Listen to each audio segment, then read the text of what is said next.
Hello friends, आज हम मिज़बिल the otter का फुल समरी करेंगे। केविन मैक्सवेल स्कॉटलैंड के पश्चिमी हाईलैंड में कैम्सफर्ना में एक कॉटेज में रहता है। जब उसका कुत्ता जॉनी मर गया तो वह इतना उदास हुआ कि दोबारा कुत्ता रखने की सोच भी नहीं पाया। परंतु पालतू जानवर के बिना जीवन सूना है। आइए दोस्तों, जानते हैं कि आगे क्या होता है। 1956 ईस्वी में कथावाचक ने इराक की यात्रा की।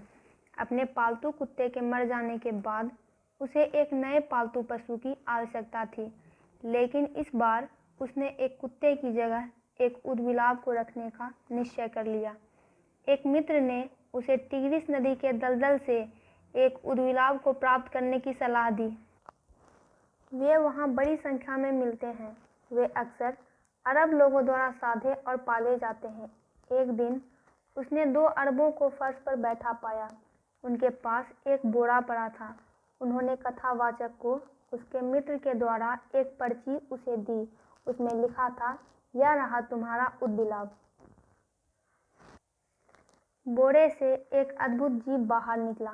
वह मध्य युग में कल्पित एक बहुत छोटे ड्रैगन के समान दिखाई देता था। उसे नुकीले कांटे ढके हुए थे।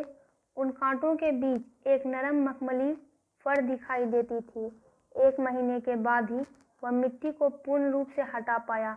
अब वह ऊदबिलाव अपने वास्तविक रंग में दिखाई दे सकता था। उस ऊदबिलाव का नाम मिज़बिल रखा गया।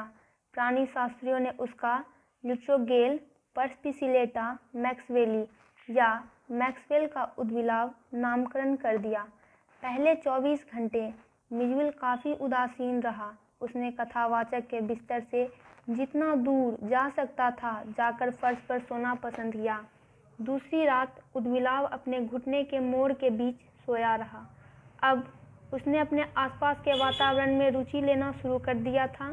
कथावाचक ने ऊदबिलाव के लिए बॉडी बेल्ट बनवाई। स्नान कक्ष में मिज़बिल पानी में जाकर खुशी से पागल हो गया। वह पानी के टब में डुबकी लगाकर लोट-पोट लगाता रहा। उसने एक दरियाई घोड़े के समान काफ़ी उछल-कूद की और छींटे उड़ाए। यह प्रत्येक ऊदबिलाव के स्वभाव में होता है कि वह पानी के छींटे उड़ाए और उसे तब तक फैला दे जब तक वह बाहर न बहना शुरू कर दे। 2 दिन के बाद कथावाचक ने मिज़बिल को स्नान घर के टब के किनारे पर खड़ा पाया।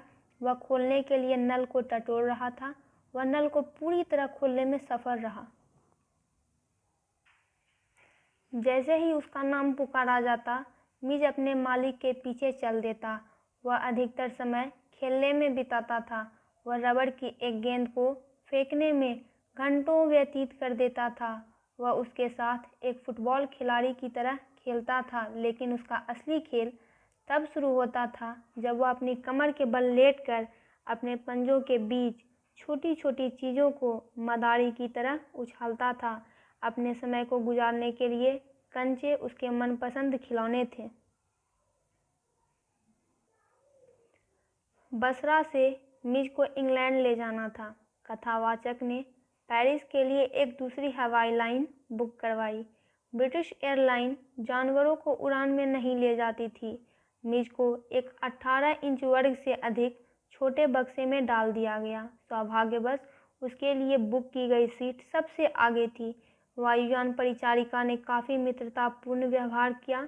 उसने सुझाव दिया कि मिज़ को वह अपने घुटनों के ऊपर रख सकता है।